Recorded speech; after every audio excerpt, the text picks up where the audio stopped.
We talked to a couple people back east about the edge the Ravens have right now from being underdogs, from being overlooked here. You were at practice yesterday around that football team. What is the vibe? What is the temperament of the 49ers as they get ready for this game, which is not necessarily a must-win, but, it's a barometer game. It's a measuring stick type of game for them. Yeah, I mean, I got the impression that it's sort of a cool vibe, that they're in control, they're not overhyping it or anything like that. One of the concerns, or a Ravens advantage, if you want to phrase it that way, is that we haven't seen Eric Armstead on a practice field in a long time, and he is a terrific run defender. He's their best run defender, especially among their defensive linemen. And I don't know if he's going to play, and Javon Hargrave didn't practice yesterday, although he seemed like he might practice today, and that'll be a big development if he does. But my point is that the Ravens run the ball. The 49ers had a hard time defending the run on Sunday in Arizona, and we're still not certain about sort of their two best interior defensive linemen. So that's the worry, I think, among the 49ers going into this game. Matty, it's FP. What's going on, man? How are you? Hey, what's going on? I should have introduced him. Terrible job by the driver. No, Matty and I are tight from way back in the day, and I had him on my show on the other station for a long time. It was so with McCaffrey. I watched the game this week, and it seems like he's getting dinged up. Like, he's running so hard. He's running between the tackles. He's getting up slow, the knee thing. Is there any worry within the organization, or with you, as a matter of fact, on maybe overuse as we get closer to the playoffs? No, I mean, this is a guy who takes care of his body like no one else. Maybe Bosa would be the only other guy that really sort of zeroes in on conditioning and off-season. And you've seen the videos of him doing all sorts of exercises. He looks like a rabbit going over the high hurdles and stuff like that. So he's ready for it.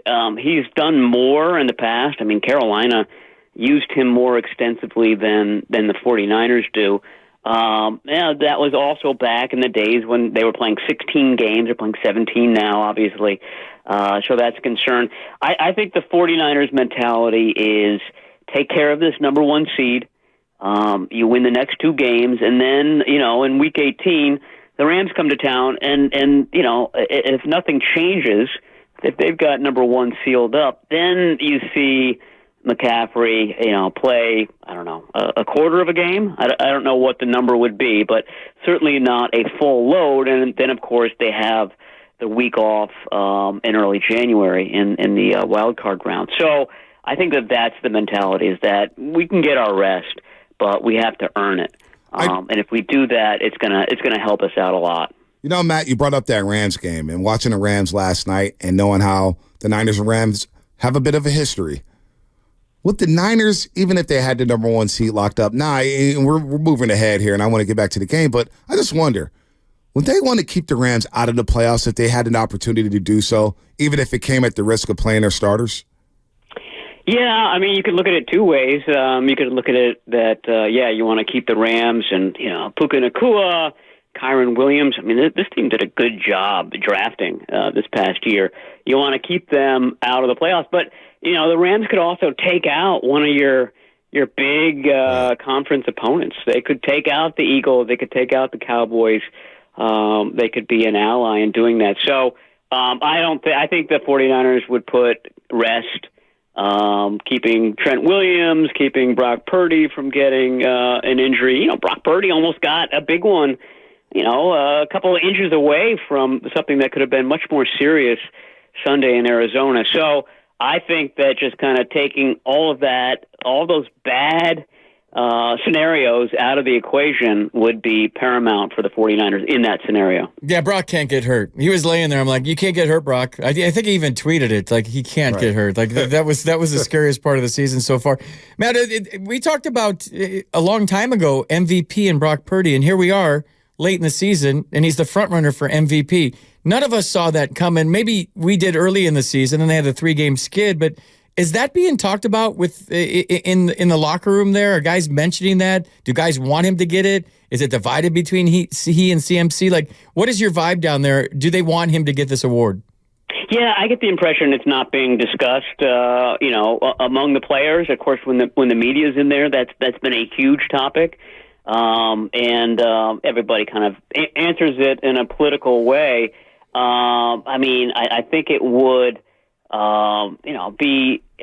Here's how I'd answer that. These guys are laser focused on a Super Bowl. That is the number one priority.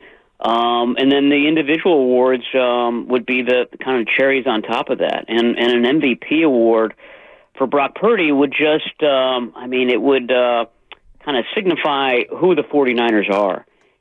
He's the guy that's spreading the ball around. He's the one that's kind of making this offense work, at making the offense be as special as it is.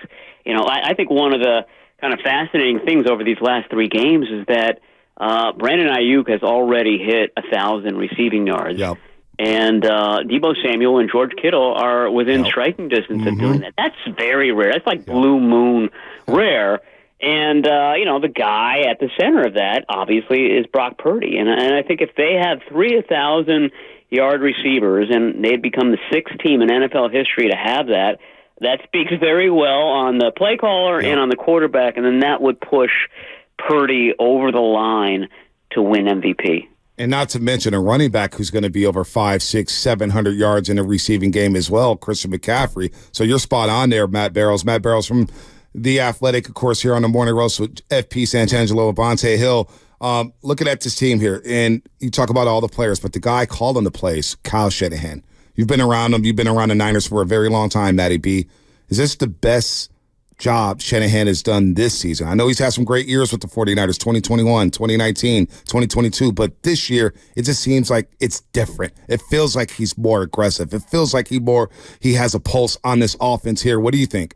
Yeah, no, I agree with you, and I think that goes to Purdy as well. I mean, Shanahan running the offense, basically. He's got a guy who's seeing things the way he does, and Shanahan is a very aggressive guy, and I don't think in previous years, as good as the quarterback play was, it didn't sort of fully reach the Shanahan ambition, the aggressive nature, attacking all corners of the field. Brock Purdy's doing that, and so that's we're seeing the results of that. I've been on the radio in Baltimore a couple of times, and they pointed out that it seemed like the Seahawks a couple of weeks ago did a nice job in containing Christian McCaffrey, and they did. I forget what McCaffrey's numbers were in that game, but in the same game, Deebo Samuel had 148 yards, and Ayuk had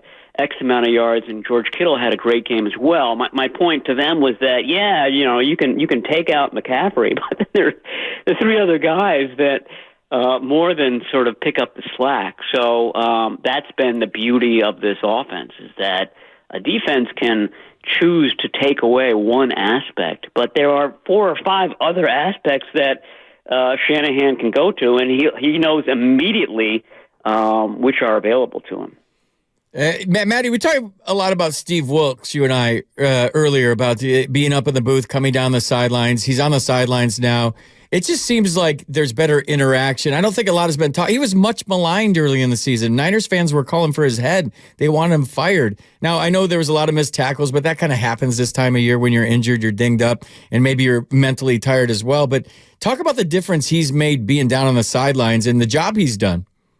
Yeah, this is something that the 49ers, Wilkes, Shanahan, even the players sort of underplayed when it happened. But after all the success that defense has had, they're now saying that was a big reason for it, because that's who Wilkes is. I mean, he is a player's coach. He's loud on the sideline. He supports his players. It's just a better environment for his personality than sort of the kind of antiseptic, enclosed in glass spot that the coach's booth is. So it's just been a natural fit There's a sentiment that he's better to kind of understand all the different pieces of the defense when he's down there. He can obviously communicate more directly when he's down there, but it's just a vibe. And people saw that with Salah, and they saw that with D'Amico Ryans, and that was missing over the first 8 games. There wasn't that camaraderie, there wasn't that excitement, that emotion, and now there is, and it's all working really well. Who's the biggest threat to the Niners in the NFC, in your opinion, Matty B? In the NFC? Yeah. Is it still the Eagles? Yeah, I would say the Eagles. Let's just say there's a scenario where the Eagles win the number 1 seed, and the 49ers have to go back to Philadelphia. And Philadelphia, that loss that the 49ers put on them is so fresh in their minds. I mean, the thing that is scary about Philadelphia is that they've got a really good offensive line. Yeah. And that offensive line, and then there are weaknesses on that team, for sure. But when you've got a really good offensive line, it enables you to control a game. And that's what the risk would be for the 49ers, is that if they get in there and as talented as their defense is, the Eagles go really simple and just kind of push their way and control the ball and keep the ball out of Purdy's and McCaffrey's hands and win a game. So, I watched the Rams game last night like everybody else, and that's a really good team too. Mm-hmm. And I know that the Rams are sort of soaring in everybody's minds, but I would keep my eye on the Eagles. Having them knocked out would be nice, I think, for the 49ers' chances to go to Las Vegas. All right, Matt Barrows, we'll be looking for your reports today at practice. Continue the great work at The Athletic. You've been doing it for a long time, and happy holidays to you. Merry Christmas. Thanks so much for everything you've done for this show this past year, man. We truly appreciate and respect your work. Okay, thanks for having me on, guys, and happy holidays to you as well. Absolutely. Matt Barrows here on The Morning, also on 95.7 The Game.